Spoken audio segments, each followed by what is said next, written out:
welcome to the very, very, very strongest One Piece podcast. I am your host, Captain Bill, and don't be surprised when I tell you this, but I have a crew of over 8,000 people.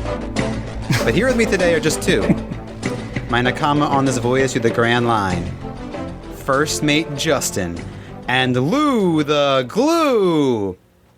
Every week, we go over the legendary anime and manga series One Piece at a time. This week, we're covering episodes 78 through 91, the Drum Island arc. I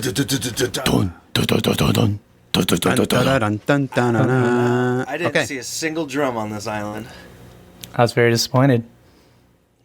Not a single fucking drum. I just saw a bison dude named Dalton. Don't you talk bad about... All right, we're not... All right, let's get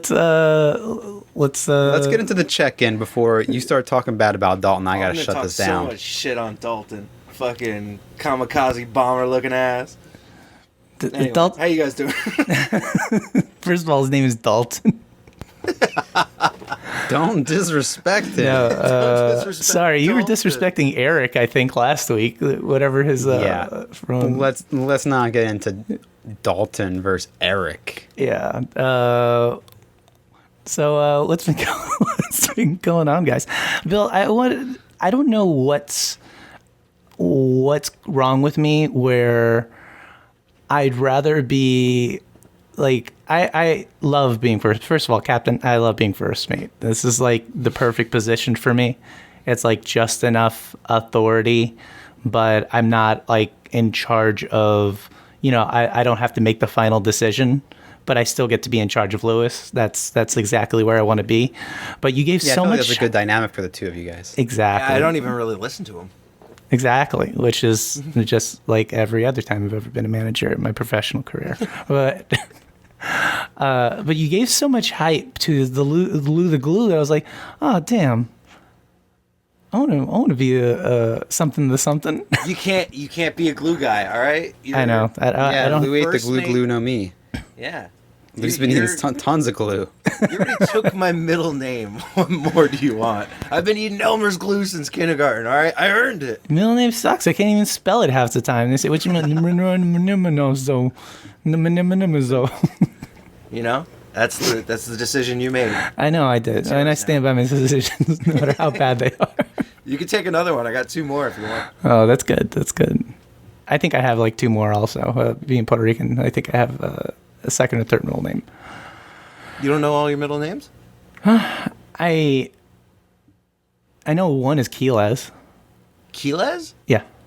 I never knew you had a middle name, let alone that it was Quiles. You didn't know I had a middle name? No. At all? No. Oh, yeah, no. Justin... Bill, did you? Justin D. Parentoni.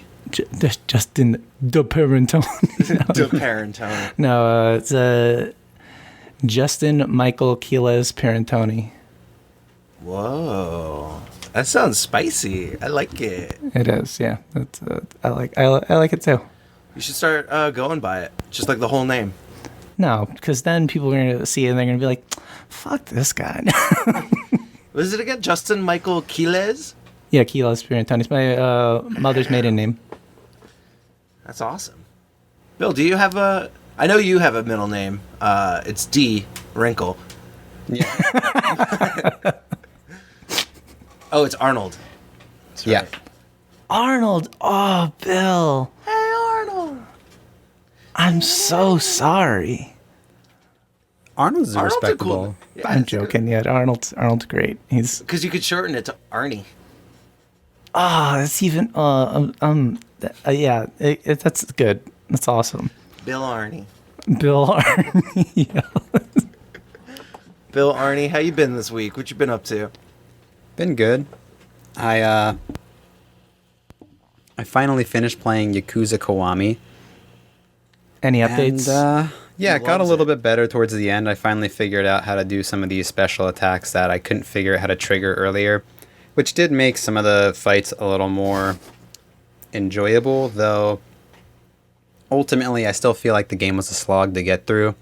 and is mostly just like still mostly just mashing the square button over and over. And I think the boss fights take too long. I think ultimately it starts off incredibly well. Like it's a really compelling start to a story. And I was really invested right from the get-go. And they just do not keep it on that level, unfortunately. But this week, it's not about what I finished, but about what I started. And what I started was Beastars Season 2, which is now on Netflix. And what is that? And this show is amazing. What is that? And what is that? Beastars. This is an anime that it's basically about. This is gonna make it sound corny, but it's about these animals going to high school. Oh no, that doesn't sound corny at all. That sounds exactly what Beastars. Okay, Yeah, and I see you put it in the notes. Definitely. That'll be our next show. I've already decided that it's going to be the next show. They're in high school. Honestly, I would. She was like a cop. I thought like the rabbit was a cop. No, the rabbit is a cop in Zootopia. Oh my god! Who's always you're getting totally Zootopia right. mixed up with Beastars? I swear to God, that wasn't on purpose. Oh shit! Yeah, I think I need to rewatch Beastars. I thought you were about to say you need to rewatch Zootopia. Great movie. Great movie. So wait, okay, so I don't remember anything from this other than the wolf and The wolf his, with a like, six love pack. affair. Yeah, exactly, like a shredded wolf. But yeah, so it takes place in high school, and Yeah, it's like these kids are in high school and they're in like drama clubs and stuff. And Beastars is like the B-star is like someone gets nominated to be kind of. It's almost like a prom king or queen or something. I'm like describing this kind of crudely, but it's almost like a popularity contest to be the B-star. And the thing is that there's so much difficulty at the school between the carnivores and herbivores. Obviously. And- yeah. This is also and- Zootopia. Right. And so the main plot is about this wolf named Legoshi, and he's kind of falling for this dwarf rabbit, this dwarf bunny. And I feel like the themes in Beastars are really strong. It's kind of all about how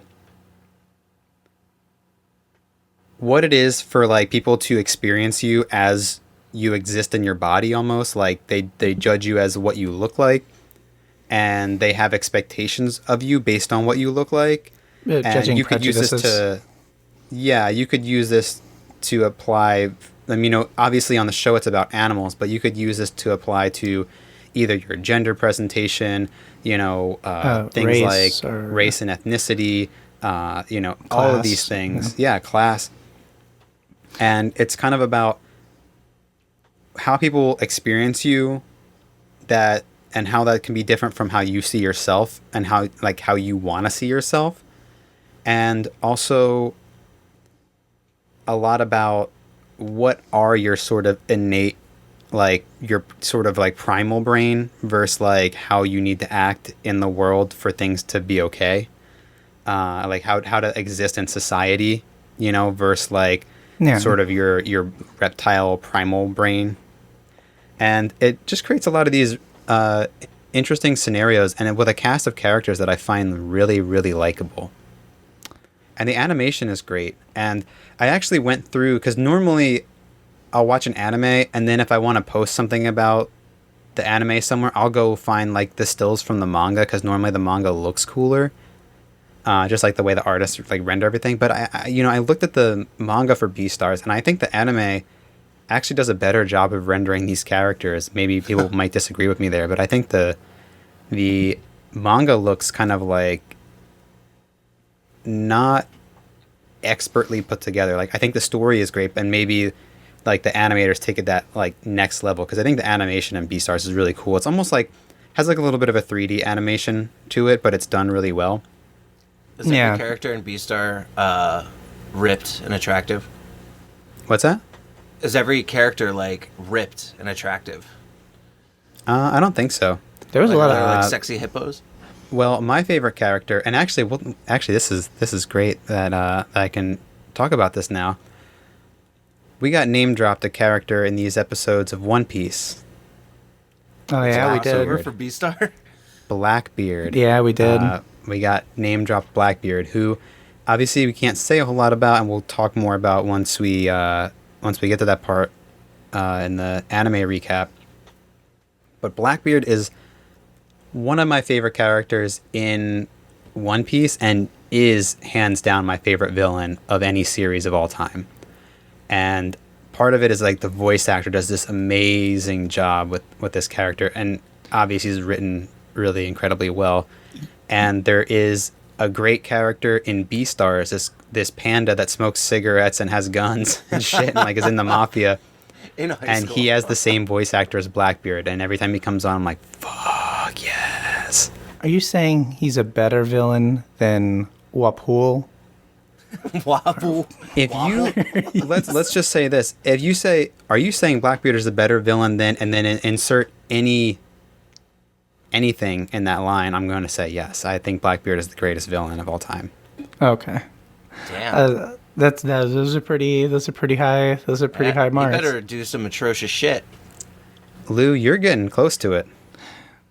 I'm always You doing guys, atrocious shit. I hate you guys. No, You'll get there. You'll get there, Justin. Bill, I was making jokes before, but actually, the more and more you were explaining, Beastars, what it's about, it is eerily similar to Zootopia, because that is literally the theme of the Yeah, of the except movie. she's a cop.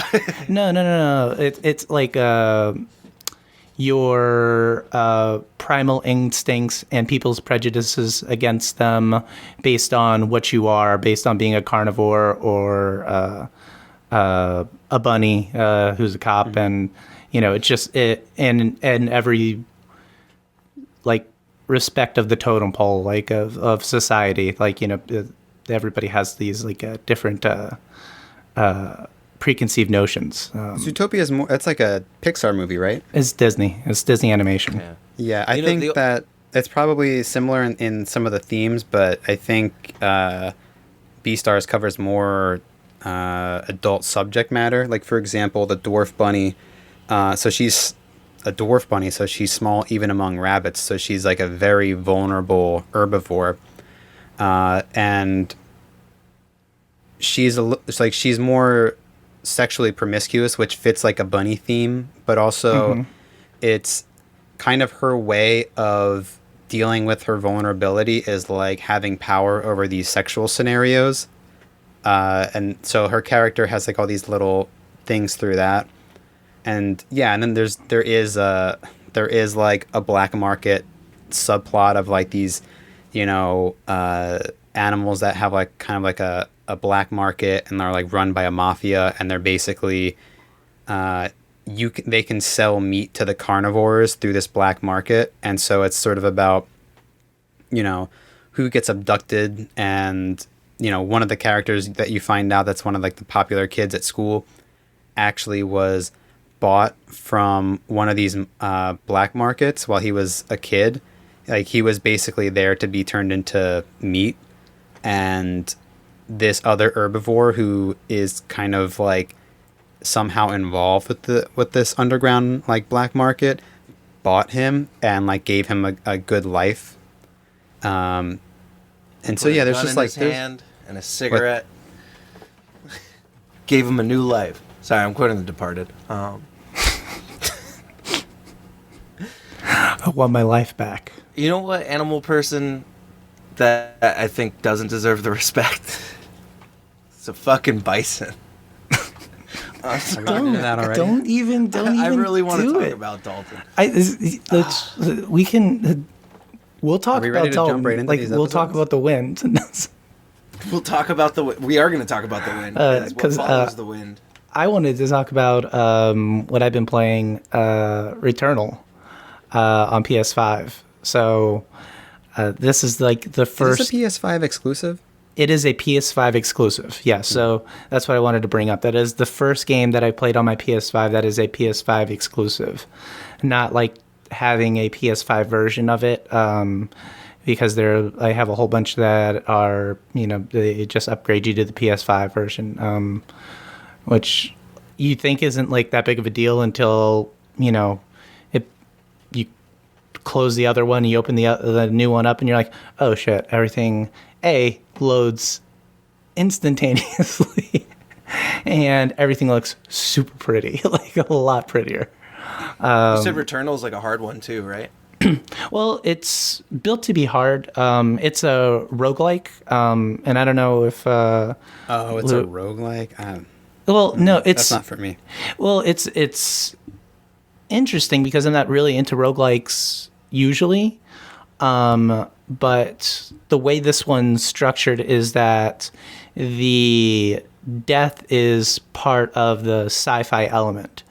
So, like on this planet, there's a parasite that infects you like towards the beginning, and every time you die, you wake up back in your ship and you see your body or the body of another player, and they leave you clues. You can sometimes reanimate them to see how, kind of like in Dark Souls. Where you can, like a blood stain? Yeah, blood stain or something like that. But you can fight them and to maybe get a little bit better weapon, so you can go on to the next thing, and it's kind of like, trial, rinse, repeat. It's like, it's basically, you die, you come back, you learn a little bit more, until you unlock some permanent upgrades that make the game like a lot easier. You can get farther in the game a lot faster. Then there are obviously like, bosses, and they're fucking sick. It's like, and the whole time, like fitting it into the story, this astronaut chick, Celine, it's like somehow the planet is inhibiting her memories into the planet, so like the house that she lived in is on the planet. That's kind of interesting. Yeah, it's awesome. It's freaky. It's freaky. I saw the trailer. The trailer looked pretty cool. It's funny because when people describe the game to me, I'm like, that's like it's supposed to be like a Souls-like shooter or something, and I'm like, I don't know. But then when I saw the trailer, I was like, that looks awesome. Yeah, it's. I would say so. The developer Housemarque, and if on PS4, Housemarque. Yeah. It's like a greeting card company. No. The Housemarque company. It's a house. No, are you spelling Housemarque with a K? Yeah, of course. This is a Housemarque with a QUE. It's fancier. So it's French. Yeah, it is actually. But their games, like up until this one, have been all like twin stick shooter types. But like the highest caliber twin stick shooters. Like for PS4, the first game I got was Resogun. And it is literally the thing that kept me on that PS4 for like 3 months between like the time I was able to like afford another like game or whatever it is I was waiting for. Because that was just like totally sick. But it's cool because they implement those arcade mechanics, like, for instance, when you like, if you don't get hit and you still are like, killing enemies, like your multiplier goes up, and like, you get bonus stuff, like, when your multiplier goes up. They incorporate that into this game in a very interesting way. Where like, you kill, it's in tiers. So like, 3 enemies, your overcharge, like, your special attack like cools down faster. And if you do 6, like, I forget what happens at 6. What happens at 6? Something special happens at 6. Oh, melee gets your melee gets upgraded, like upgraded or not upgraded, but it's increased damage. But if you get hit once, it all resets, so then you have to keep doing it again and again and again. Really? And yeah, that's kind of the grind. But as you get better at the game, you're like maxing out your like your 5 tier, and like you're just getting dropped like awesome weapons a lot earlier, because like at 1 tier, your weapon proficiency increase, like, it doubles, and basically that scales the weapons up that you're getting as you like beat enemies. It's really interesting, and there's a lot of different ways to play. I know a lot of people who like, it's like they play super hardcore version, like, where they just like, mainline the whole thing. I'm like the most neurotic, like I need to go get every cheap kill I can get so I can go upgrade everything. And no risks unless I'm guaranteed to win. Oh man. So my Dark Souls strategy probably wouldn't work. Just run in guns a-blazing. That's another way people play, is that they run in guns a-blazing, and for a lot of people that works.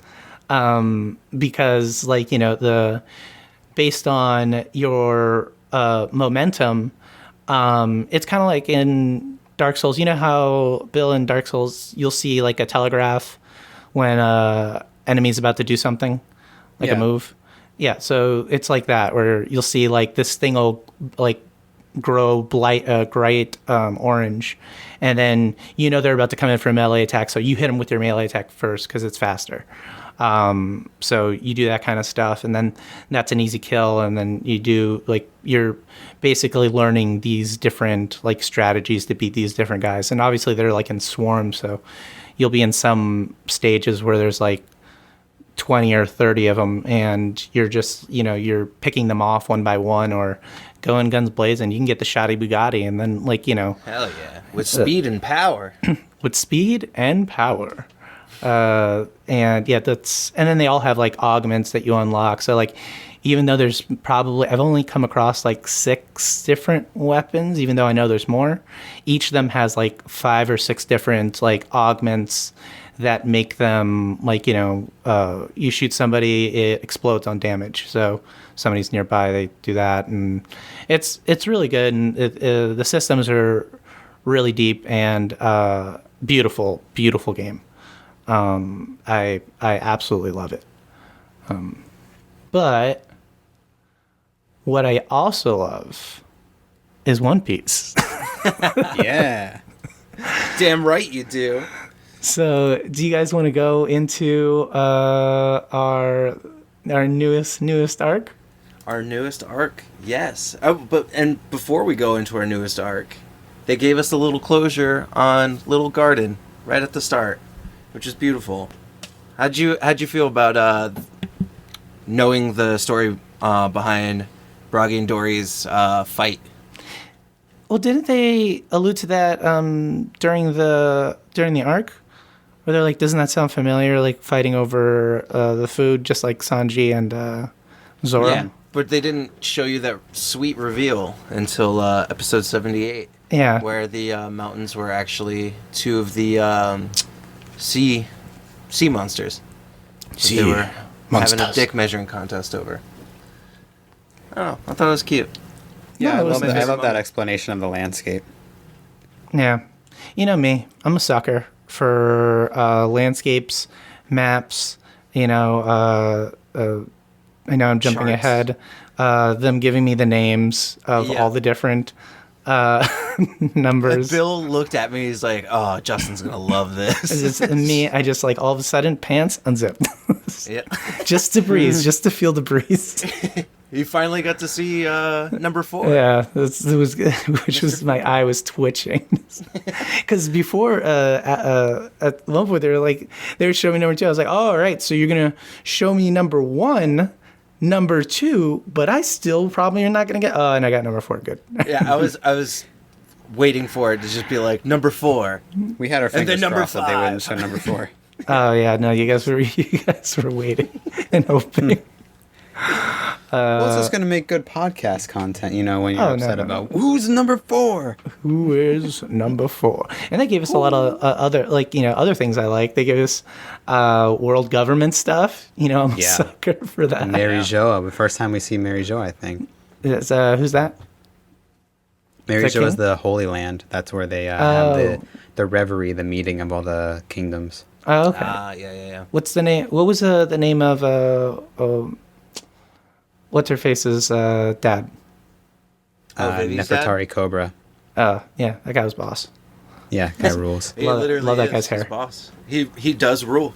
He does. He rules. Even He at rules. the world government, he's telling other kings, "Shut the fuck up." Yeah, he is. He's like, was, Waffle, get yeah. your shit together. Well, who are they talking about at Mary Jo? I know this answer. They're talking about me. Justin D. Parentoni.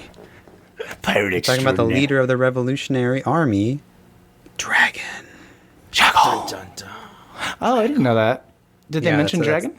Yeah, that's what they're when talking they- about at the meeting of the of all the kingdoms, the reverie. They hold up They're that talking photo about of- Dragon and how he's going to become a threat in the next 5 to 6 years. But this is a flashback of when Vivi was a kid. So in theory, that time is already it's passed. already too late. The time is now. The world's waiting for their answer. The world is waiting for our answer. So these guys, they're in charge of the world government, right?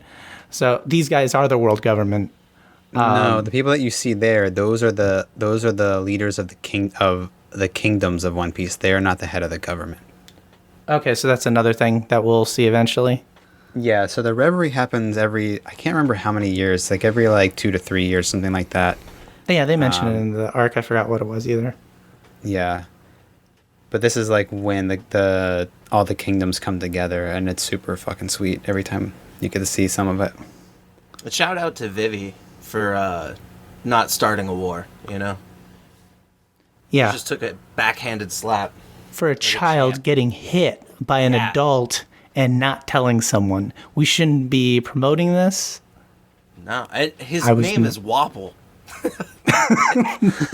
He deserves to get slapped. Yeah, Yeah, I think he that does. Thank God. I think if he was ended right there after that event, nobody would have said anything. Yeah. It says, you absorb all of his lands into yours for the slight against your daughter. Square, square. Square is square. Yeah, Wapple's a terrible leader. And even them mentioning like him leaving his kingdom once Blackbeard showed up on the island. Why does he leave? Because he's a bitch. Because Blackbeard, and first of all, a lot of these fucking kings would leave when Blackbeard shows up. Man, I'll fight Blackbeard. No, you I'll get will not. obliterated, but I'll fight Yeah. Blackbeard. You know, see me man, take a punch? I can't wait. I can't Let's wait see till me we can take a spend punch. the whole podcast doing the Blackbeard Yeah. laugh, but I don't want to spoil it for Justin. so- Yeah. Keep it hidden, keep it safe. I got a ton of love insults I would Blackbeard, throw but yeah, at Blackbeard, but I can't because they're all very descriptive, and I'm gonna wait. It's so great that like you get these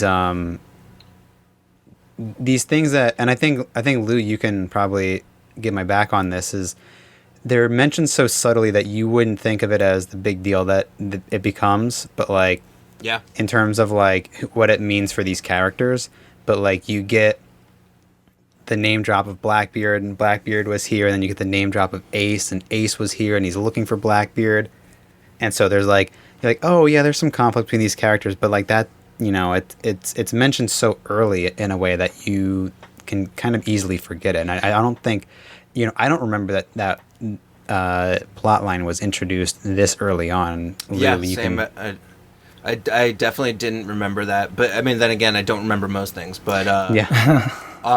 but yeah, no, it's like there is this whole story that you will get introduced to, or stories that you'll get introduced to Yeah. that are actually happening at the same time that you have no idea. And it's I enjoy Oda as a writer, and obviously as an artist, being like that's probably 90% of what he does, like, you know, work wise is drawing, but just as a story constructor, getting introduced to the King of the Pirates being Goldie Rogers, you know, as a familiar name to people that generally know 5 famous pirates, like, you know, and what's the other pirate name that people know, Blackbeard. So, like, you know, to give them that name, it's like, you know, it also signifies, like, you know, if you're paying attention, this person's important. Like, you know, this is another recognizable pirate name that has some sort of meaning. You know, so that's I enjoyed that. Yeah, Bill and I were talking about just even like Chopper's backstory too, and like it's like one thing to like make a tragic backstory, and it's another to just keep adding insult to injury, and like it works, and it just goes like a little bit deeper with another level of pain added to it. Like Chopper's backstory is one of the ones that like it hits so hard. Yeah, Justin, I actually wanted to hear your perspective on this because obviously I have my own feelings about the Chopper backstory, and this arc is one of my favorite arcs in One Piece. So I think that sums up how I feel about it already. But as a parent, like seeing Chopper, this sort of this person who just doesn't have like a like any kind of network or any kind of, you know, human or animal connection and can't find a community, and them finding this kind of like father figure in Dr. Hillaluk. I wanted to see if you had a specific response to that, or like had a specific feeling about, you know, how you reacted to these chapters or these episodes. Yeah, no, I do see, like, you know, I do always have that sort of things. I mean, first off, this was the first chunk of these episodes. I watched like late at night, as I usually do before I, you know, go to bed. But later on, while my wife was doing some work, I was watching it with my son, and it was right as Chopper was getting introduced. And let me tell you something, Jacob, huge Chopper fan. Yeah. Goddamn right. Smart Get him on the kid, pod. Let's smart talk about kid. Chopper. Oh my gosh, you go there. Is deer? It's a deer? It's a deer? And then when you change it, he's silent. Or he'll say, it's a bear. It's a bear. That's his, but he is loving it. I mean, talk about a face, like, you know, when I saw pictures of, I've seen pictures of Chopper, and, you know, I've like, you know, just through. Well, he's in the icon of he's in our artwork for the podcast. Even. Exactly. The 5 o'clock shadow. Thank you very much. And as Luz, I was like, oh gosh, this is Luz's favorite character. It's gonna be like the dumbest thing in the entire world. like how Bill loves Ed from Cowboy Bebop the most out of everybody on that crew. That's a very controversial opinion. You can at least admit, Bill. If you see a stranger, follow him. Best advice I've ever gotten in my whole life. But I was watching it, and I was like, shit, Chopper might be my favorite character. Don't tell Lewis. Yeah, well, that's two of my favorite characters in One Piece. Yeah, Chopper and Dr. Hillaluk. I love Dr. Hillaluk. And he's, you know, obviously he's kind of like he's mostly tied to Chopper's backstory, right? So he's not like a big player in the One Piece world or anything, but I love this character. Oh my god. See, and that's where we differ, because I do not like him. Really? I mean, there are unlikable traits about him for sure. There are definitely, he is like an old shanty medicine man. He turned a guy into a frog. Yeah, Kermit D. Frog. and Kermit the Frog. Kermit the Frog. And forcibly, my That is true. He broke into his house, and the guy was even like, "No, please." That does violate HIPAA. Yeah, for sure. But yeah, that first thing I was like, I'm not too hot on this one. And I did, wave away all regards to do no harm to your patients, because these doctors are beating the shit out of their patients every second. These are like back alley doctors that they're like pirate doctors. They're like, Yeah, exactly. Like the guy you get on the ship. Like, or back in the day when you probably took up being a doctor as a profession. You didn't have like a license. Like, there wasn't a license to be a doctor. What's her name? Kureha? Kureha. Yeah, I could tell she was a real doctor just based off of her going, my fee, I need trash bags, running out of toilet paper, and I'll take 50% of your assets. I was like, it sounds like a real doctor. Just take everything I have, please. Gosh, the what do they call her? The thief doctor? And a witch. Which she does have a little witch laugh. No, she straight up looks like a witch. Man, she would kick you in the face if she heard you say that. No, she got that tight bod. That's the other. That's the belly button ring. Yeah, exactly. 139-year-old lady. 139. Don't call me 140. I'm 130. Full 130s. But I guess we're going a little bit everywhere. Where do you guys want to start? What do you guys want to dive into? I really want to talk about the hiking bear, to be honest, though. Gotta bow. Gotta bow. My favorite gag. Gotta bow. Even in like Chopper's backstory, where he's like this super sad montage, and he's like going through the wilderness, and like they got one little shot in there of him bowing to the hiking bear. No context to the hiking bear, why he exists or what he does, but he looks cute and he hikes. I mean, what more do you need? You love this guy. Look, and I appreciate it from an artist stance. Like, Oda's sitting down, he goes, and he's just drawing, like when he's supposed to be like, doing storyboards or whatever, like you're doing panels and everything like that. He's just drawing this cute ass bear, and he's telling himself, I'm gonna put him in here somewhere. Yeah. Or like the whole island was originally a tropical island, and he's like, no, I have this snow bear. Let's make the whole thing snow so I can put him in there. Yeah. Oh, we also so like at the start of this arc, they're coming to Drama Island, and before we get into Nami and her illness, and like the whole reason they're there, we do get to see that Smoker is planning to head to Alabasta. I did see that. I remember that. Yeah. We also get that he intercepts the call between Crocodile and Sanji, the one that he had in the previous arc, and we get the reveal that Alabasta is a sand kingdom. Justin, as a Dune know. fan, how are you feeling right now? I was like, spice is life. God, we're going into right Dune. Are we gonna get giant worms? Don't tell me. But if we do, be very excited. We're going to get some dance powder, baby. Oh, man. Oh, dance powder. Yeah, get the spice. Oh, my gosh. You can see it in the air, guys. You can see it. Oh, gosh. I can go. I'm still chugging through Dune, and it's getting crazy. It's everybody's powers are coming out. Oh, gosh.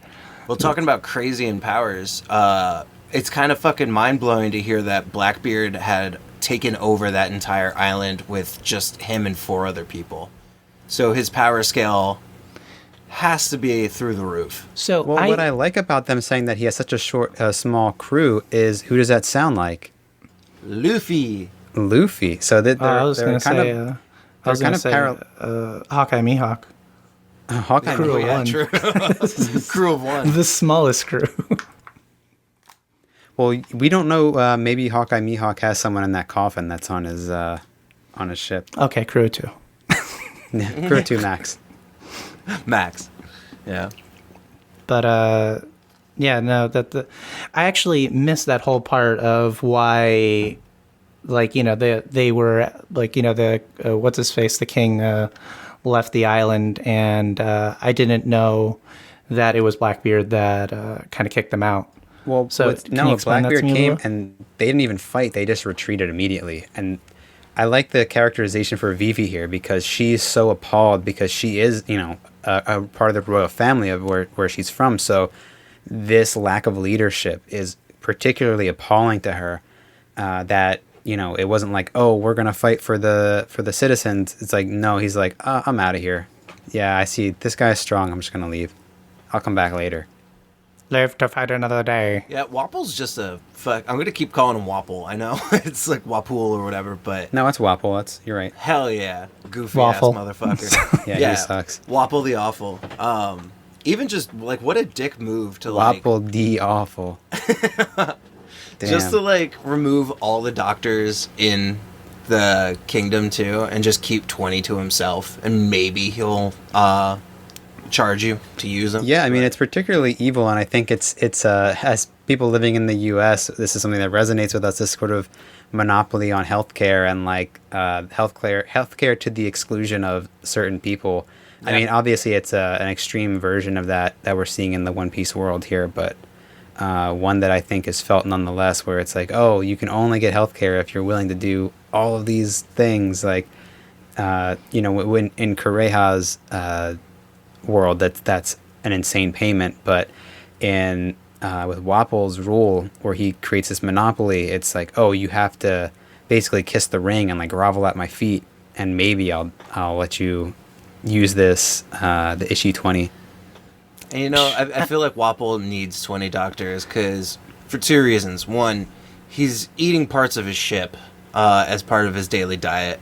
Two, Luffy fucking backhands him all the way out. All the time. Like maybe 86 times. 20 doctors. But what's going to happen when you receive 21 ass whoopings? Exactly. You're going to wish you had more of those doctors. And to play devil's advocate, like how big is this? Let's ballpark numbers. How big is this kingdom? Well, actually, this is actually one of the things I wanted to bring up. Is this is the first kingdom or first island that we get where we have multiple named villages. So that also gives a larger scope to the island than previous islands. Yeah. So yeah, then is this the first time that we actually have island with a king? We know Alabasta has one, but does this one? This is the first one, right? Yeah, that we've come across. We've seen mayors, but no kings. Okay, so yeah, we do see a lot of mayors. Yeah, that's your favorite part. You love the I do. political intrigue, so it's good to have the mayors. I do love the political intrigue, and that's what I was actually thinking of when you were talking about the healthcare system, and I was like, you know what? If I got it's my wife's pregnant, she needs to have a doctor deliver the baby. I gotta go to this king. I gotta go say, please, king. And I'm living in the kingdom already. The please, king. Help my wife. She's pregnant. Blah blah blah blah. And then I get on the house medical treatment. Let me tell you something, guys. You know how they get you at when a baby gets delivered? They charge the patient. They charge my wife, and then they charge Jacob. What? Jacob got a bill in the mail because they treated him as well. And we all know Jacob doesn't have any credit. This guy's got no money at all. That's Exactly. fucking Credit wild. score. So Jacob came He hasn't worked a day in his life, this guy. The first thing Jacob got in this world was debt. Was a bill. Yeah. Welcome to the United States, baby. Yeah. Like the wrong country. Live and learn. But yeah, it's just, and I started to realize it when we were in the hospital 2 days, and or maybe it was 3 days, because at 2 days they asked if we wanted to check Jacob out early because we had to keep Alex there, and I was like, what does it matter? He's going to be here. And oh yeah, he's going to be here. We just wanted to see if you check him out, or if you wanted to check him out early so you don't get charged an extra day at the hospital for him. I was like, wait, are they being billed separately? I was like, what to do? When Where's they came my money, out, Jacob? when they came out, did they get his thumbprint? Have him sign over or something? Yeah, they have him signing up for credit card statements and stuff. Yeah. You can ask my wife. That's actually one of my least favorite. That's the things that bothers me the most, is that if I the moment I see mail for Jacob that's like junk mail, like his name is like, been recycled or like, sold to solicitors or whatever, that will not be a good day for anybody. Like You will feel the vengeance. You will, Justin yes, D. Parentoni. yes, that will not be when he's, as long as he's like under 6, that's like, he doesn't Yeah, need once he's any 7, mail. then he can start getting all the. Yeah, all then the he spam can mail. start getting this stuff. I mean, today, like I got a piece of mail for him, and I was slipping out, but it was for his dentist appointment, which made sense. I let it slide. But no, as a father, it's really hard because you do difficult things for your kids, and things that they do not understand. I don't know if I would put that on my son to kill me, to deliver the means to kill me. But and I knew, and that was another thing that didn't hit me as hard because I knew exactly what was happening. Because they do a fairly good job of setting it up. Because what's the witch doctor's name? I feel rude about calling her that. Correja. When Correja talks about the symptoms will be over in like 3 days, and she goes, "Oh, yeah, because you'll be dead." That's like, they introduced this idea of death as a release to the disease. So the disease is over once you're dead. So, and he kind of, I don't even, Marimo. Marimo.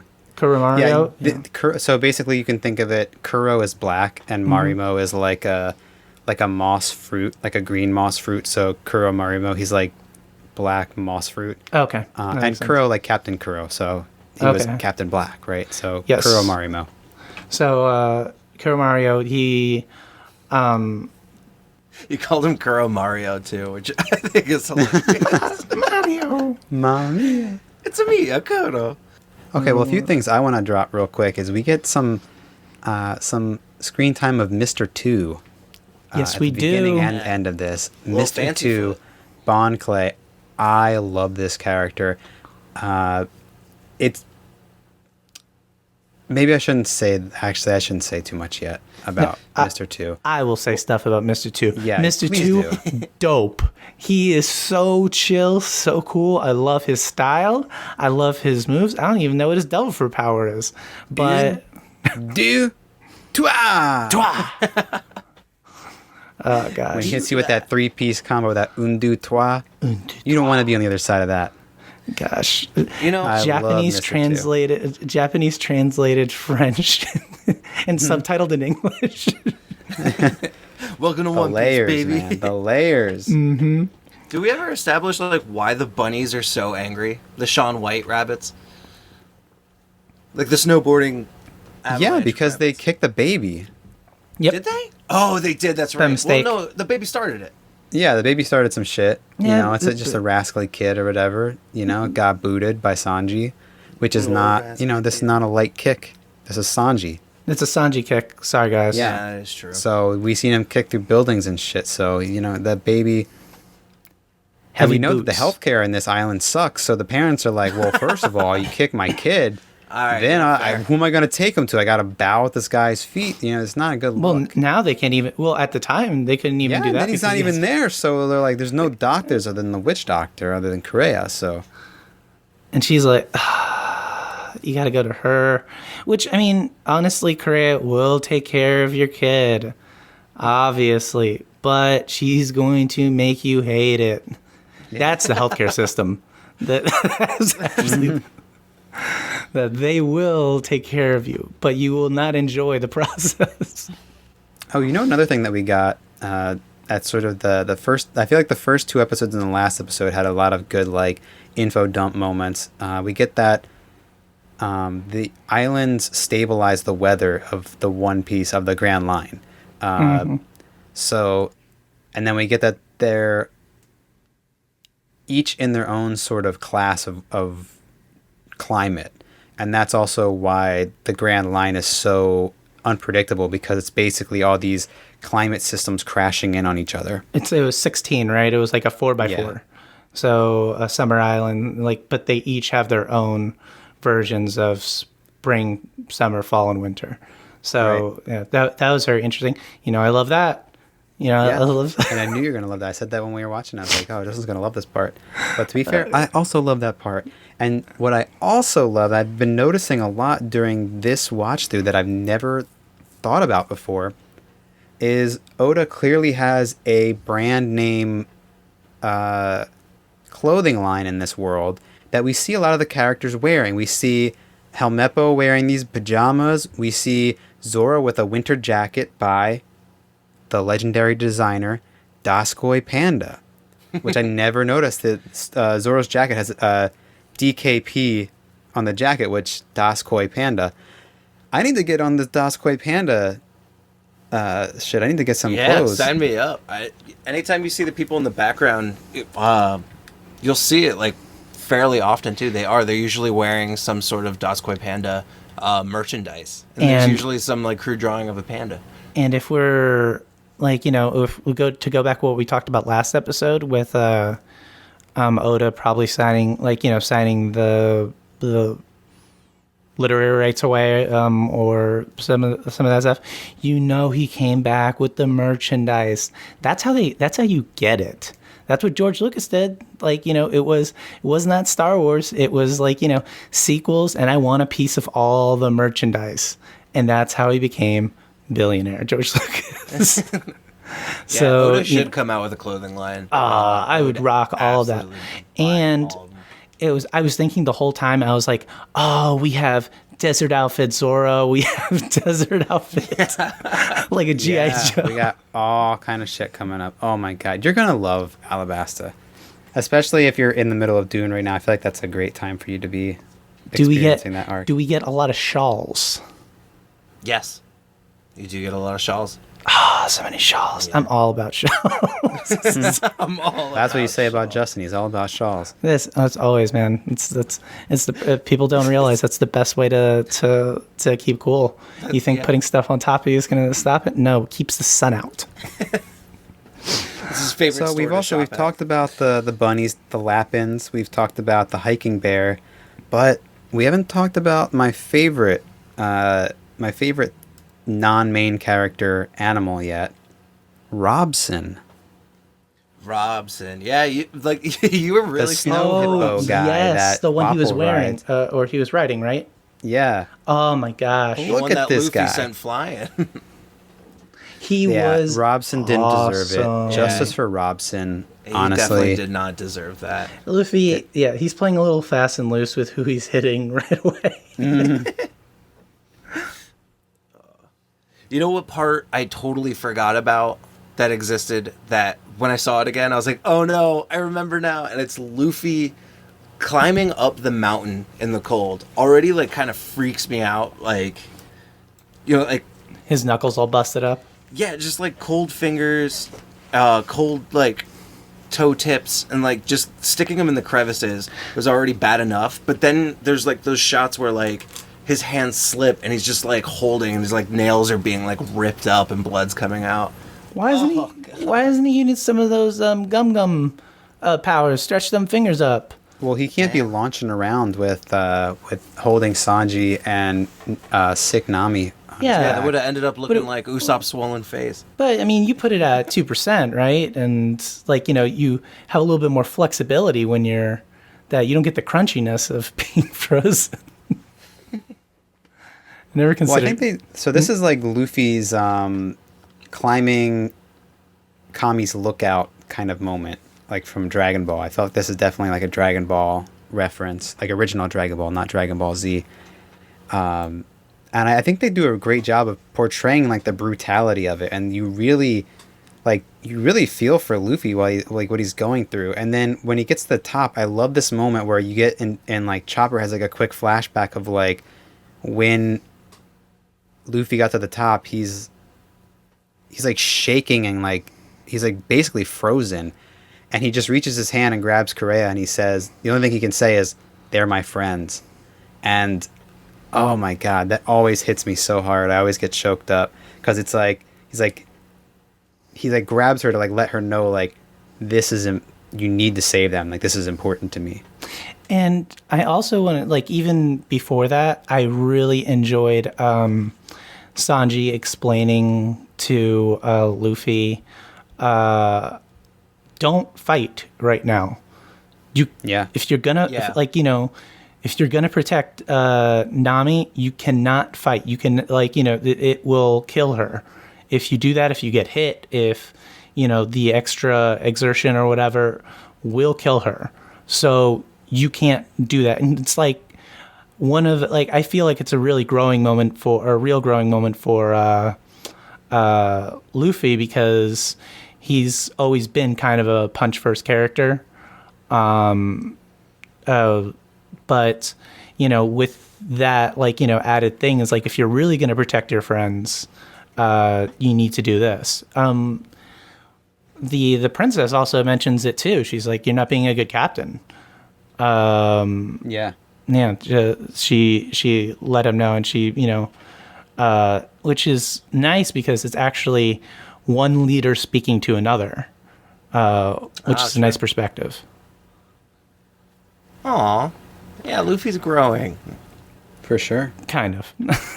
Yeah, kind of. Because immediately after, he's like, I don't have my friends with me, so now I could just beat your ass on the top of the mountaintop. Yeah, but you check first. You're like, okay, don't got my friends? All right, we're going to kick your ass. So my very, very, very of the week is the very, very, very strongest name. Tony Chopper. Tony Chopper. Dude, I love that scene so much, where like he's laying down in the snow with Dr. Hilaluk. Hilaluk, yep. Hilaluk. And they're just like having a moment after his lab just exploded, and he tells him like the reasoning for calling him Tony Chopper. But like it's that whole backstory gets me. Man, like, yeah, well we kind of like touched on it briefly, but I think we need to really do a deep talk about this, because this is like, it's like 3 episodes. Like one of the saddest moments in One Piece to me. I mean, similar to Nami's backstory, I cry earlier and earlier every time I watch this arc, and this is like the second or third time I've watched it in the past year, and oh my god, it's just when Kureha says, "Can you heal the scar on his heart?" Yeah, that always crushes me. I'd be like, what do you know, Kureha? You didn't help out. Oddly enough, the way Chopper meets Dr. Hilaluk is kind of like, I feel like how we all met. We all just kind of got naked and screamed at each other that we would never shoot each other. And then we did. No, I love that he's like, do you know who I am? I'm Dr. Hilaluk. I would never shoot you. And he's like standing butt-ass naked. Yeah, my wife was there for that part, and I was just got through telling her how much, I was like, oh, Jacob loves Tony Chopper. Look how cute he is. And then all of a sudden, it's like this little kid looking at this grown man naked. Oh, but then he actually does shoot at Chopper. That fucking scene always breaks my heart. Well, we're hopping ahead a little bit here. Yeah. I want to also talk about some of the Christmas themes. There's a lot.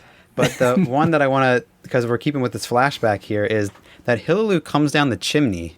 Like, that's how he gets into these people's houses. He's like the negative Santa Claus that turns you into a frog.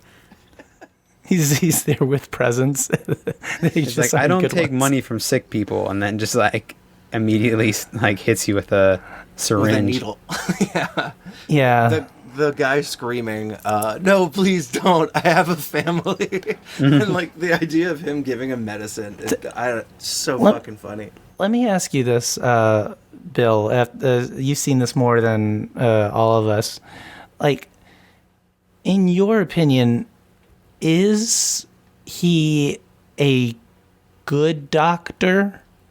Like, is he or how about this? Is he intelligent as a doctor? Like, how confident is he? I found a good way to explain it this time that I never really thought about before. Is so Dr. Hillaluk, we get some of his backstory, that he was a master thief, but that he had some kind of ailment with his heart. Mm-hmm. And when he saw the sakura petals, the cherry blossoms, on an island that he was on the sea, that healed his heart. And he's like, no, the people of this country are sick, and it's a sickness of their hearts. It's not a sickness that you can cure with like basic medicine. And so he wants to create the medicine to heal people's hearts. But what he's really talking about is not medicine, but an aesthetic experience. So what's interesting about Dr. Hillaluk is what he's really saying is that he's an artist, and that he wants to heal people through almost like art therapy. And that's sort of what seeing the sakura petals did for him. But he comes at it through this lens of medicine for some reason, of being a doctor. And I think that's where the things get kind of mixed up, is because he has really good intentions, I think, but he's not effectual as a doctor for sure. But I think that his ambition is just really beautiful. And I think this is, and I mentioned this earlier, I think this is, or at least in the last episode, I think this is one of the arcs of One Piece that you can show someone as a standalone arc. And it's like, you'll understand a little bit about what's special in One Piece if you see this arc, and you don't need to know the rest of the goings, like the rest of like the world of One Piece in order to understand this arc. Like this, like if you blaze through the whole thing without credits and everything like that, it's probably roughly 2.5 hours, maybe a little bit more. And if you took off all the like the flashbacks to previous episodes in the arc, you can condense it down to like a 2.5 hour movie that you could present to somebody and say, hey, watch this movie. And they could, grasp, like, what's going on. So, yeah, I agree. Except for the villain. The villain is, I wouldn't, so I think, actually, I want to stay on Hillaluk for a little bit, because this is my very, very, very, but like my very, very, very favorite minor character in One Piece is Dr. Hillaluk. And it's because of this flashback with Chopper. We also see Hillaluk give Chopper his signature hat, and it was to make up for a fight they got into. And we also get... Justin, you said that you had kind of... you predicted something about this. Are you saying that you predicted that he was going to get him the Amidake mushroom that would kill him? Yeah, it was poison. I knew from the moment I saw it was poison. Whoa. I've done this before. Yeah. No, yeah, when they talk about because they actually mentioned, I think, more than once. The only time I could think of was Korea mentioning, like, a cure being death. You know what I mean?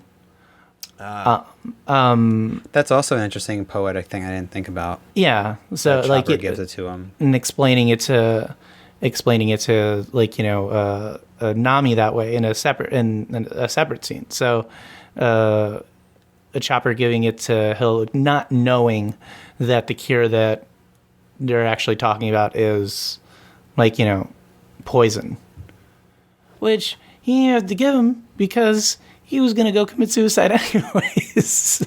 Yeah. Aww. So it's like, why put that on Chopper? Like, that kind of, like, that made me sad, and then it didn't make me sad when he went and he got shot, like he blew up or whatever. And then I was like, well, that kind of takes the emotional punch out of the other thing. But well, it doesn't, because Chopper still feels like he hurt his best friend or his only friend. And so it still has that effect, in my opinion. But this scene where Hillaluk goes up to the mountain is such an amazing scene, and such an amazing, like, script. he goes up there, and when does a man die? When he's shot through the heart with a bullet? No. No. When he's ravaged by an incurable disease? No. When he eats a mushroom soup that's poisonous? No. It's when he's forgotten. Yeah, that's a Mayan ritual. Dia de los Muertos. Is that you keep the pictures of your family because once they're gone, they're forgotten. Their afterlife is over. Which is more like literal, but that's actually something I believe personally, is that's how your whatever essence, and maybe this is a little bit too deep, whatever essence after you pass lives on is through, that's where the energy is in those memories and what you leave behind. But man, I am really depressed. No, it's beautiful. It is. It's absolutely beautiful. I just need a cherry blossom tree right now, though. Oh yeah, I cry through it's like 3 episodes straight where I'm just like ugly crying. Like, oh my god, this always gets me, especially because Chopper, the voice acting performances always crush it, and then the music when he goes up there. It's like this chorus that's not in any of the other One Piece tracks. It's like a track specifically for that. And it's probably not a One Piece track. It's probably some other music that they contracted for this. But it works so effectively in creating this sort of holy kind of I don't know how to describe it. He's like a martyr or something. Yeah, what's interesting is that the setting is very different than any other setting that we've had before. So the even in the clothes that they wear. So it's very much like in a different environment, and the different environment incorporates this different musical cues and different tones. In different, even visual cues, like with the Christmas stuff, with the reindeer going through the sky. Yeah. Or him having a blue nose. We can't make that connection. I thought that was in itself, it was very, very beautiful. I thought what I didn't want to happen, what would have crushed me was after he drank it and he laid down, he didn't wake up next to Chopper. Yeah. I was like, please wake up. I also, there's such a beauty in Hilaluke's death too, because the reason he goes up there, he's not even concerned about being trapped. That there was a setup, basically, that he thought the doctors were sick and he went up there to save them.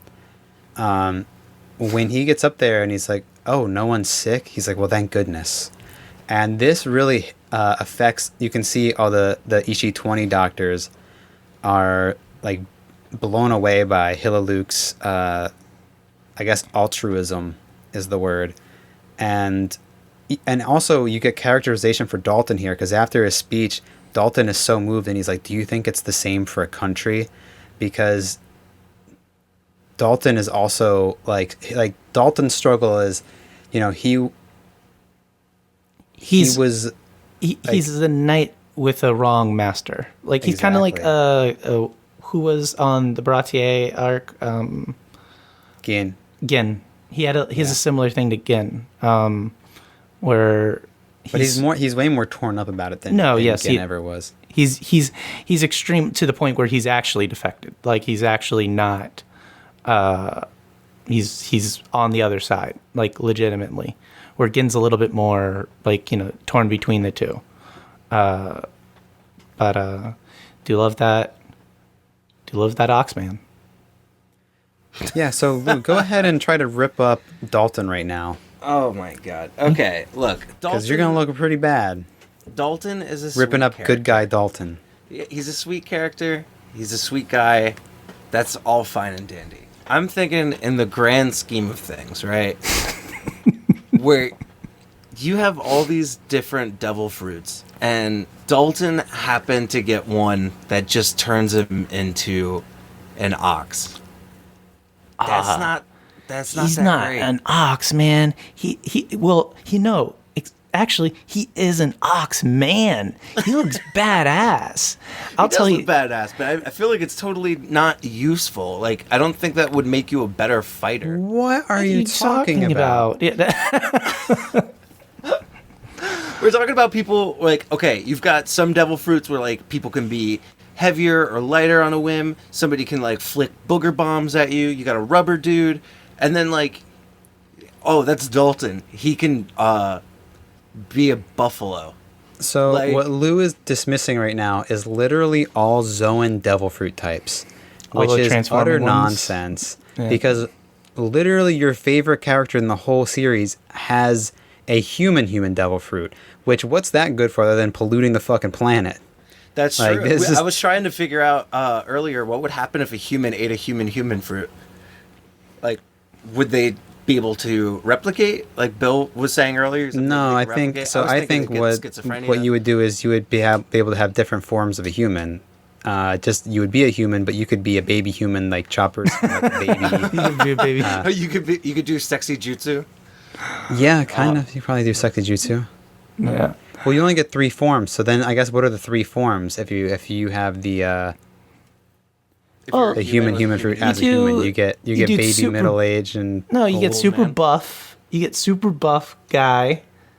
You know, you get super buff baby, super buff baby, super buff baby, and then buff old man. and buff old man. There you go. Yeah. All buff all the time. yeah, all 3 forms are buff. Also, Dalton was getting ready to throw in the towel too. He was going up there with a fucking bomb strapped to his chest. That's not thrown in the towel, in my opinion. That's a very different That's thing going from out with throwing a in the bang. towel. Boom. Yeah. No. That's, well, I mean, his idea was to not to like He was suicide gonna bomb. kamikaze. Yeah, he was gonna suicide bomb. I thought he was gonna just leave the dynamite there. No, he was gonna go all out. Yeah. That's dumb. But- It's, you but don't have Dalton- when you don't have to. You could blow up but another the castle. thing is that Dalton also he's dealing with the guilt that he has from Yeah.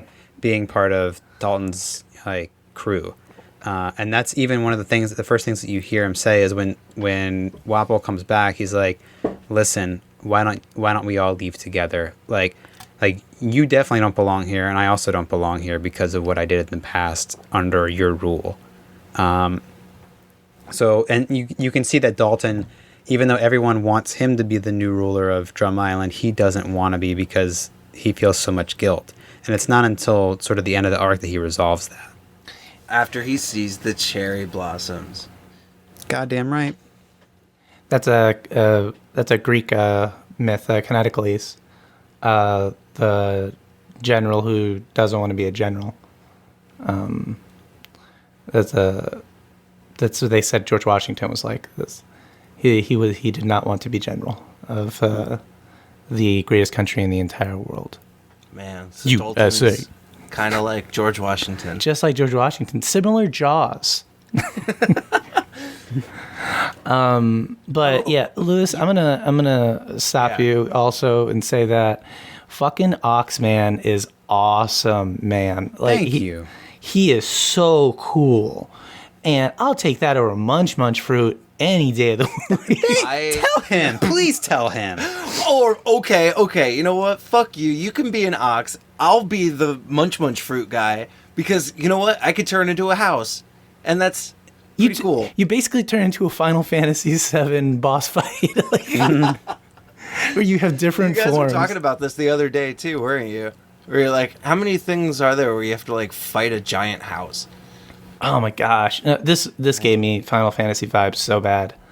That and from last arc, his multi-formed robot body. It was giving me that and Dr.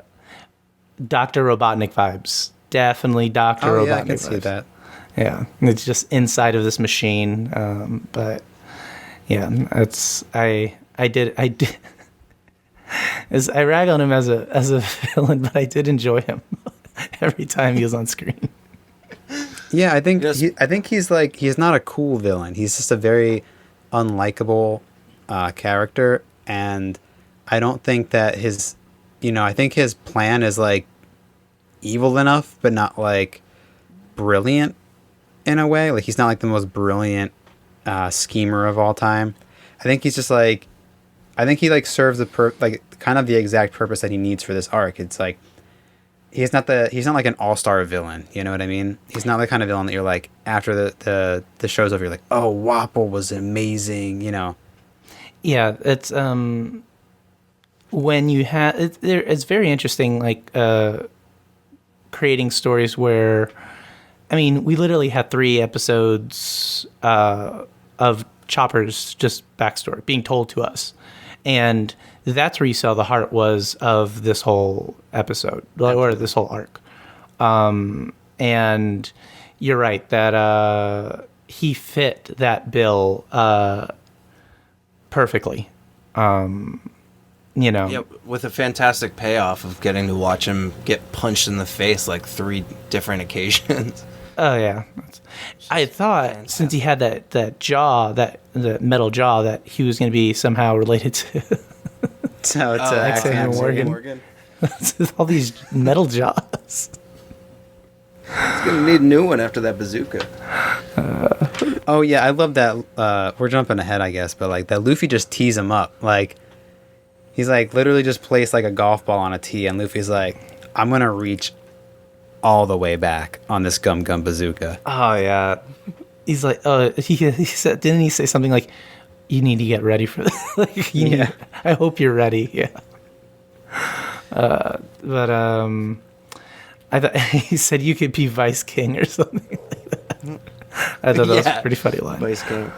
So one of the really important scenes to me in this arc, and one that I go back and I watch a lot, is the scene with the flag, and Wapple tries to shoot down the flag, and Luffy goes and puts it back up, and he says, "You guys are fake pirates. Like, you don't put your life on anything. Like, you literally ran away the only time you were ever put under pressure. And so you can't laugh at the pirate flag. You can't shoot at a pirate flag. This is a flag. I don't know whose it is, but this is a flag that you put your life on. This is something that you like risk your life for. And it's not a thing to be laughed at. It's not a joke." And he shoots him again, and he's like, "See, it's still standing." And you get this great moment where Chopper, like it zooms in on Chopper, and it's like, "So this is a pirate." And Yeah. oh my god, I get chills every time. If I was there, I'd be like, Chopper, that's not what most pirates like, but that's a good one. That's one you should hang out with. But yeah, That's a just pirate let you king, know. baby. Yeah, that's good. That's the Soon future. to be.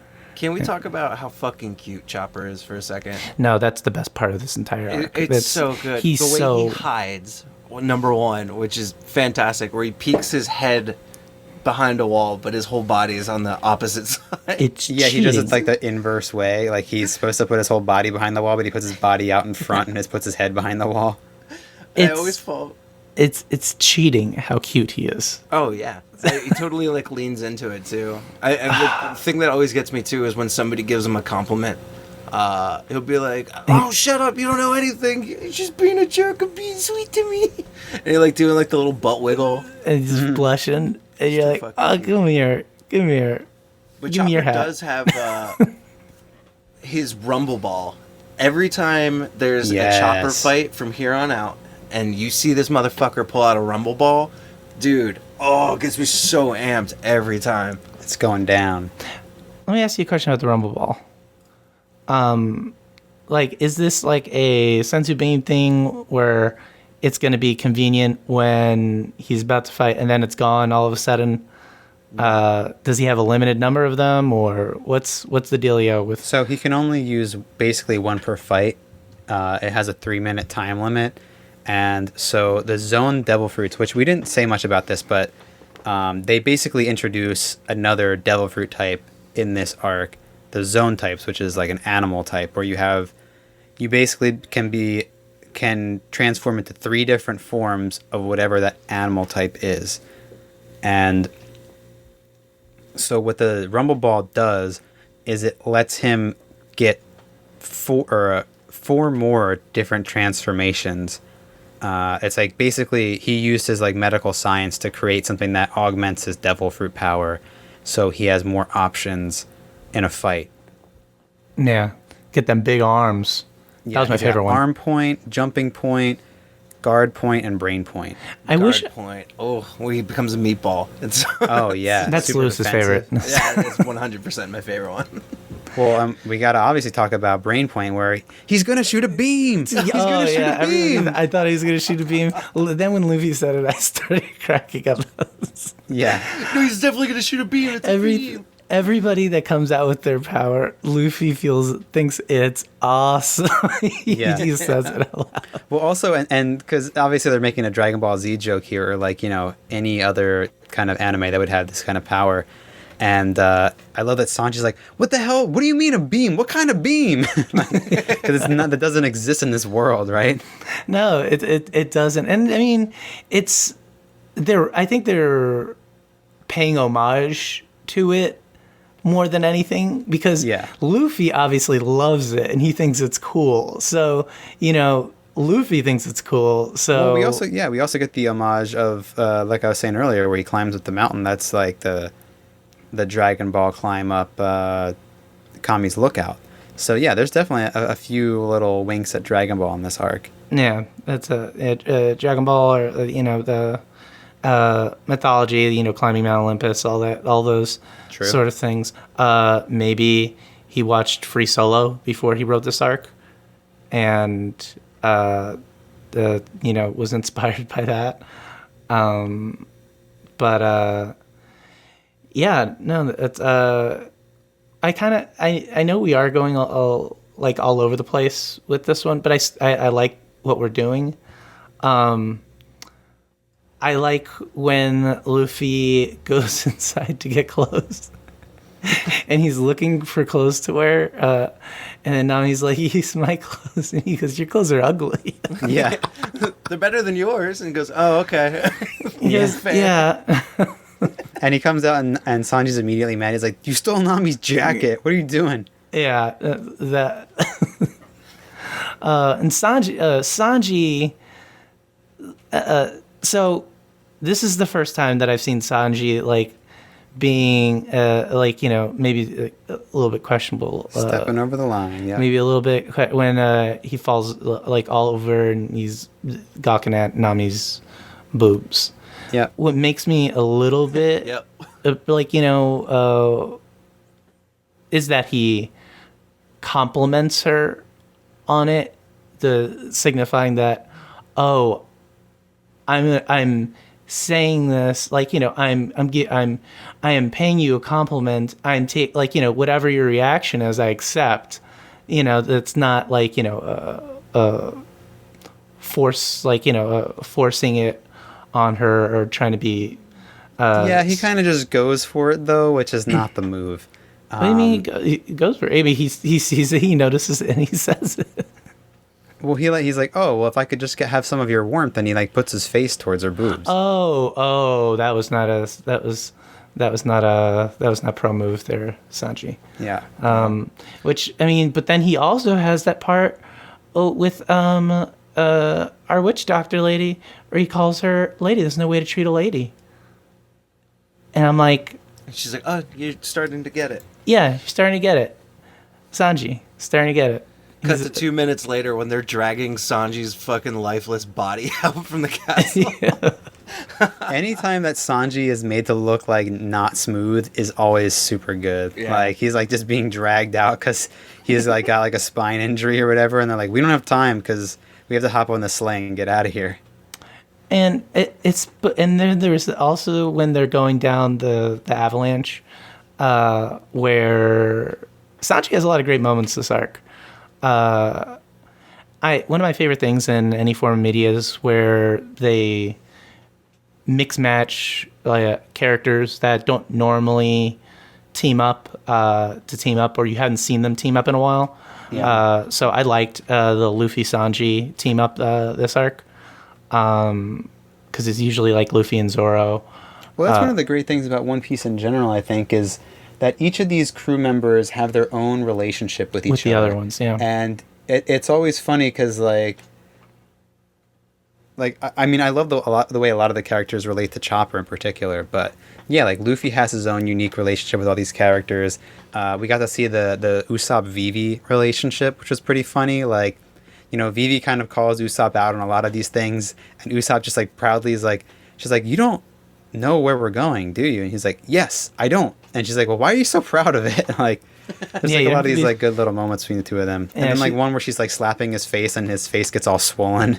Yeah, I enjoyed that as well. Also, Usopp with Zoro when Dalton's like, "I'm gonna go up that mountain," and Usopp's like, "Get on, I'll carry you." And like, it's just him struggling so hard with this man. I felt that, man. Times larger than him. I've felt that. I remember carrying my wife's dresser while she was at work to move into my apartment, and it was me with that dresser on my back and just walking so slow up the ramp to the U-Haul. I felt it. I'm sorry, Usopp. I will say, it made me a little uncomfortable when found Usopp in the snow and his nose sticking up, a little bit like a pee-pee. Wanted to just mention that, throw that out there. And then Vivi just pulls him right out by his nose. Yeah, and then she pulled. I was like, "Whoa!" Usopp, no. Yeah, that got me. I liked again. I love alternative outfits for our characters. I liked even Luffy with Nami's jacket with the ripped sleeve and stuff like that. I was like, still, baller look like a freaking baller in there. Yeah, and Zoro just going around shirtless with no shoes in the snow. Until he gets that dope jacket. Yeah. And then he's trench coat Zoro, and you're like, ooh. Zoro, Which is so sick because often. when they actually show you him in that outfit and he's like holding the swords, there's like this like Quentin Tarantino guitar riff. It's just like, but that's also the same guitar riff that we get when we very first meet Zoro at was it like Orange Island? I think it was called. Yeah. Yeah. It was Orange Island. The first episode. Orange Island is where we meet Buggy. So it was the island where Colby and Luffy meet Zoro. Yeah, I forget what the name of that island was. Don't bother me till I die. There's a lot of great just like character moments in this arc. I really really enjoyed. Yeah, even Dr. I'm gonna keep butchering her name. Correa. Even Dr. Correa's goodbye to Chopper, like her trying to stay strong and pretty much like throwing weapons at him and chasing him out, and like until like the realization of like him on the boat, and he's like, "Oh, I left my medical supplies," and they're like, "No, it was in this bag. It was already packed and waiting in the sled." Yeah, what was her game there? Well, she wanted him to leave basically, and it's interesting because she has this moment where she's kind of like yelling at him, like, "Oh, you can't leave. Like you're my only assistant, and I taught you all this stuff about medicine, and you owe me and all this stuff." And I think that in part is just testing him to see if he has what it takes to actually leave, and she does want him to go to sea. Like that's something that she like wants for him. So when they take the sleigh out, like she's chasing them away, she already packed Chopper's bags in the sleigh. Yeah, I was because I think it was maybe I was contrasting a little bit too much to when our Kuromarimo was kicked him out. Sorry, I was getting the Harry and the Hendersons thing where you gotta go. And he wants to stay, and he's giving him the tough love of, "You gotta get out of here. I don't want you here anymore. Get out of here." And he takes a shot at him. And I was looking at it the same way, but I was like, the only difference is Chopper wants to leave. He's like, if you really wanted me to leave, I was going anyway. Yeah, he just wants to leave on good terms, though. Yeah, exactly. And she doesn't want him to leave on good terms. Well, she Yeah, doesn't kinda want him like to stick around, for whatever reason. She's trying to make sure he goes. Well, yeah, no, but he was going anyways, is what I'm trying to say. Like he told her I'm going, because he was fighting it before, and he made a decision to go. Right? Yeah. I mean, yeah, he made the decision. I also love that Luffy's just like, shut up, let's go. When That was when Chopper's trying to give all these excuses. Like, sometimes you need that from people. Like no, we're just going to do the thing. Yeah, but Luffy, so that is absolutely true when you know the person very, very well. Mm-hmm. Luffy makes these decisions for people very fast. And just tells him to shut up and join the crew monster. He's got all the He's got all the info he needs already. Yeah. He's making the executive order. I like the attention to detail with Chopper's antlers. That's like welded back on, or has that. Yeah. I like that little attention to detail from that fight. Why didn't he go beast mode on that reindeer? I think it was more about like standing his ground as a reindeer to a reindeer, But he wasn't even. Well, he was also trying to blend in. He was also not looking for the fight, No, yeah, but when it push came to shove and they were fighting, I would have just jack myself up and just give that sucker the uppercut. I think Chopper was just saying that he can do the human things, he can do the reindeer things. He just got to prove to himself that he can. Yeah, I guess so. Yeah, that makes sense.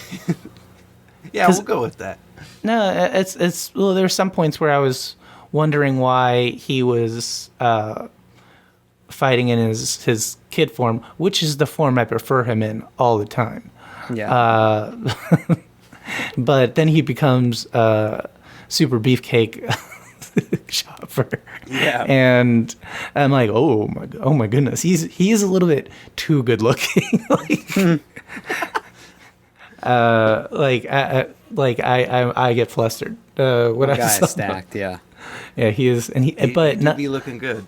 Yeah, and he's looking smooth. Like he's giving you the looks, like it's the smolder. Did you fall in love with Chopper? I told you. Like I was like, oh shit, he might be my favorite character. But that was the not smolder Chopper. That was Kid Chopper. I was like, this is the energy the crew needs. And I do like having a doctor on the boat. But I'm surprised nobody mentioned, without any opposable thumbs, how he's supposed to operate. But yeah, that was my only question. I was like, well, he is, yeah, he's a doc. He has all the medical knowledge. But how is he going to perform surgery? Oh, well, when he goes into his beefcake mode, he's got. Does he have opposable? I thought he still had hooves. Yeah. No, I think he has human hands. He's got Yeah, fists. he has human hands in that mode. Okay, so he goes into beefcake mode to perform operations. Oh, doctor. That's very unsanitary. So, and Bill, I don't know if you want to talk about it or not, but the mention of the will of D. Yeah, we get the Yes. very, very, very first mention of the will of D, and we also get. I always forget because it happens so early, but it's also just something that I've known for so long that in the beginning of this series they actually call him Gold Roger, and here you get the first slip up that it might be Gold D Roger, and there's a mention of the will of D. Obviously, we don't get what the will of D is, but there's a mention of it, and. What we also get at the very end is we get the first full body shot of Crocodile. So, Justin, I wanted to see if you had any impressions on this guy. oh, smooth. Yeah, he's got that look that you like of the jacket without the hands through the sleeves. Oh yeah, Yeah. that's love the jacket without the hands to the sleeves. Only thing I like more than that is where they wear the navy caps, but they take the brim out and it just kind of flops over. That's also very pro move. Anybody who gets goes to what is the army surplus store and gets one of those hats. Yeah, take the hard cardboard piece out and just let it flop over. I don't know. Oddly enough, 2 days ago, one of my favorite hats I went to go put on my head, and the brim ripped right off. And yeah, it does not look well. I don't think that's a good look. Well, that's a whole thing now, right? Oh yeah, they call it like Mickey caps or something like that. The brimless hats, yeah, the brimless hats. Yeah, they're people are trying to sell them. Hey, I don't know if they're taking off. I got 2 of them. What else did it? Yeah, because this doesn't. I always thought Luffy called him Gold D. Rogers, or maybe it's just you, Bill, that always calls him Gold D. Rogers. That I always get it confused. It's something that I've just it's hard to call him something else just because it's it's more fun to say it the other way. Well, at this point, moving forward too, I think they don't ever call him like Gold Roger again. Like it stays as Gold D. Rogers. Yeah. So we're back to we're kind of back to where we started at the end of the arc. But I like this guy.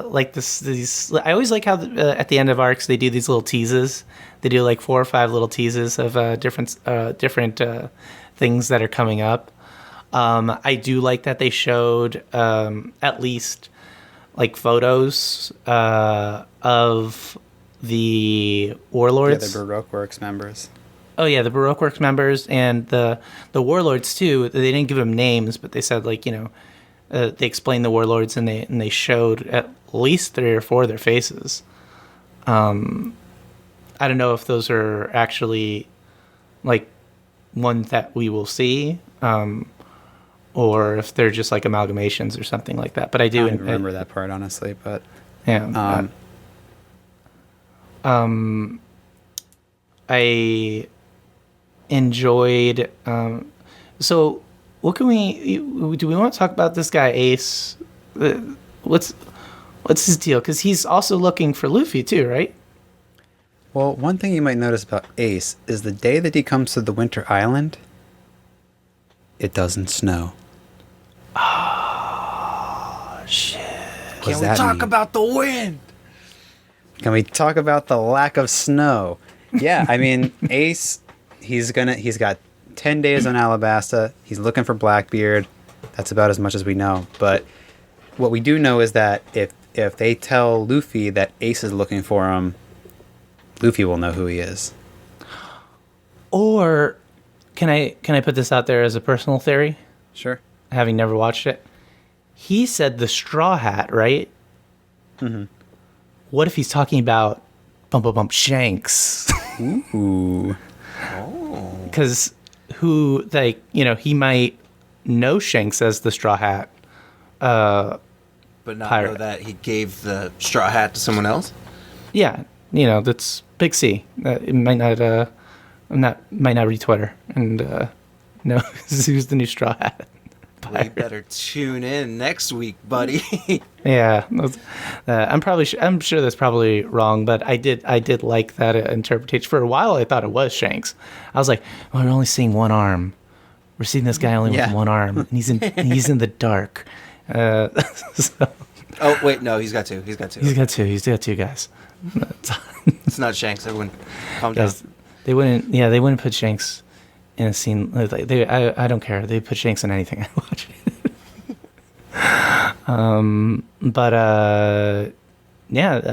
Do we have anything else that we wanted to talk about before we wrapped up this? Yes, there's one important thing that we did not cover, and this is the perfect time to talk about it. Okay. Chopper with the chopsticks in his nose and mouth. Oh, amazing. That was amazing. They all did it, but yeah, Chopper, that's a special moment. Yeah, it's a signature look. That's the first time he got to party with friends. Exactly. And we that's what that's what makes him so cute. And he's like, forget Usopp. If anything happens to Chopper, oh yeah, no riots. I am not standing for it. I think this is the way I feel. If Usopp somehow if Usopp dies, it will be heartbreaking in the correct sense. If it's Chopper, it's cheap and wrong. It's just wrong. Yeah, there was you're more actually angry than anything. there was a One Piece YouTuber that I follow and still followed, but there was one of their videos they just insulted Chopper like twice, and I was like, no, you know what? I'm unsubscribing. And it took like a year for me to resubscribe. It was like a really big One Piece YouTuber that I like a lot, and they're like, Chopper, we get Chopper moments. I'm like, fuck you! I need I need every Chopper moment. Don't you dare take this away from me. Like, how can you not like him? He's just like I said, like I was looking at him, I was like, this is just some dumb thing that Lewis likes because he looks weird or whatever, like, you know. But he is awesome. Yeah. This is a thing that I've noticed, or at least I've been talking about with, because now I've turned into the dude who talks about One Piece all the time. I'm leaned in to being more like that. Because it's the best. It is. It's really good. But I can't. Like, Oda has... You'll get there. Trust me. Oda has this way of, like, these character designs look so wacky that if, like, exactly this, like, if I showed you a photo of Chopper, I was like, this is going to be your favorite character, and you'd be like, nah, that's so fucking stupid. And then you watch this arc, and you're like, okay, yeah, he's, like, the best. Maybe I was basing it off of your love for... Don't say it. Oh, there's a few dumb loves. Genshin? Genshin? Oh, Gaiman? Gaiman, sorry. Gaiman's awesome. Yeah, no, but that was like me. I was basing it maybe off. I was like, this is the head in the box, man. There's a really dumb theory that Gaiman is Chopper. Zoro's dad. It's Zoro's dad.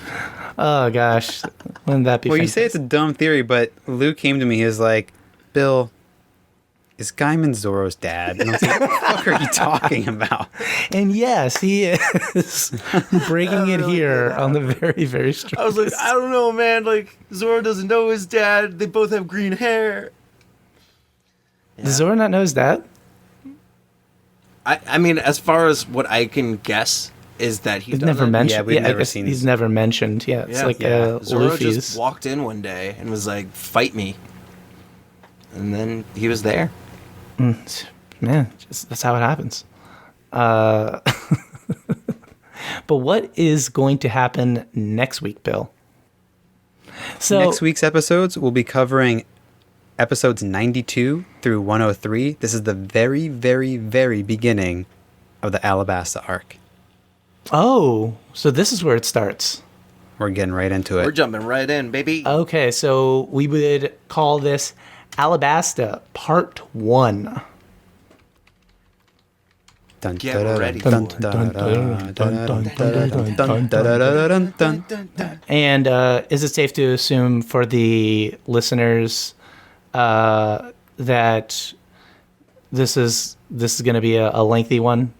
So I think we're going to cover this probably in 4 parts and then a separate part for the post-Alabasta content.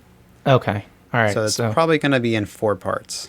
So you hear that, listeners? You know, just strap in. You know, emergency brake, pull it back. You got a baby, toss him out the window. You got a truck, pull the truck over. You know, you gotta take your 4-hour break anyways. Get ready. We've got a lot of episodes to cover. I mean, this first chunk is what is it? 10 episodes.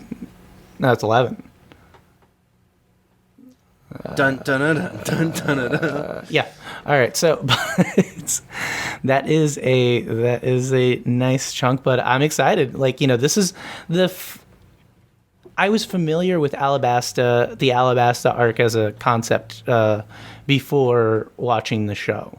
Like, I've heard people mention the Alabasta arc. So, and even on Netflix, like, Alabasta is one whole season. It considered itself one whole season, even though I think it's all weird the way they break it up. But yeah, no, I'm really, really looking forward to this next piece. Is there anything I should be on the lookout for? I mean, just the usual things. Look out for some Panda Mans. Look out for potentially meeting Ace. Potentially Smoker, we know is on his way to Alabasta. We're gonna get more. We're gonna get to see more of the Baroque works in action. And yeah, we'll get a little bit of political intrigue as well. And yeah, this is going to be the first time that we see Oda write a longer arc and deliver, on those things. Like this was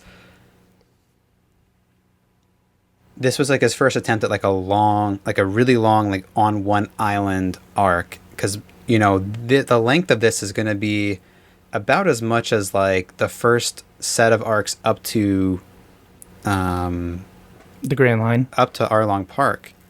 Yeah, like it's about 40 episodes.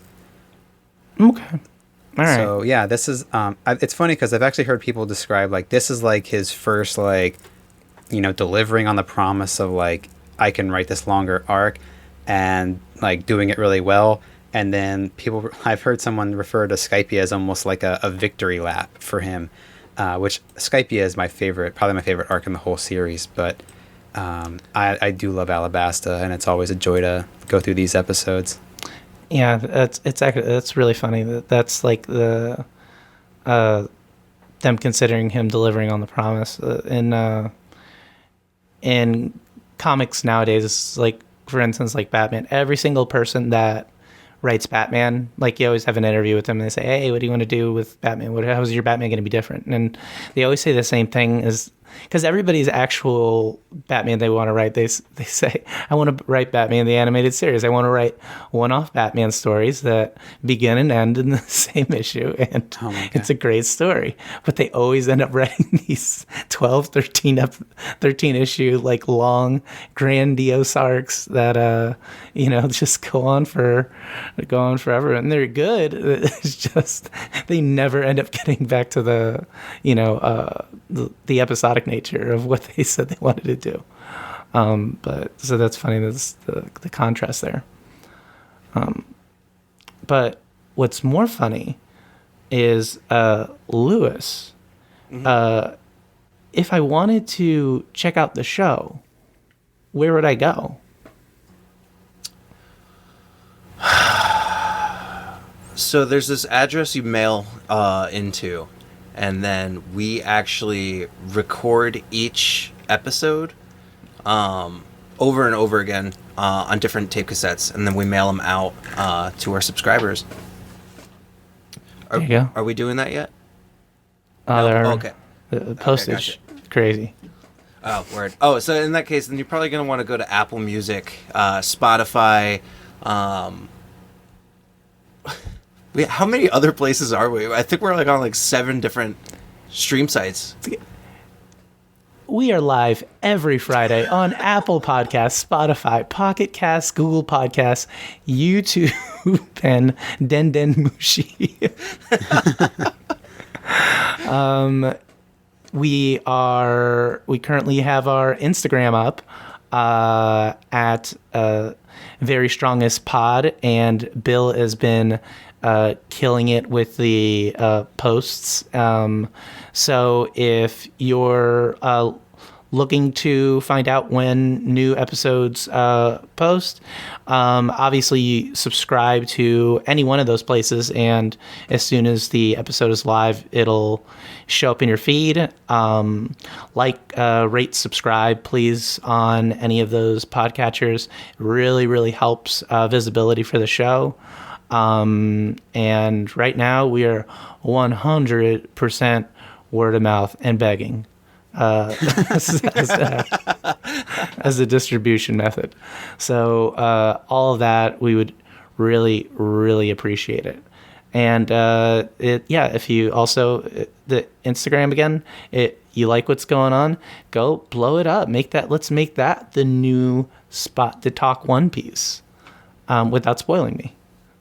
You always got to be thinking about Justin, and I think in the very top of the Instagram page we should have my baby face, like me as a baby, and you say, "Don't disappoint this man. Don't disappoint this kid." Yeah.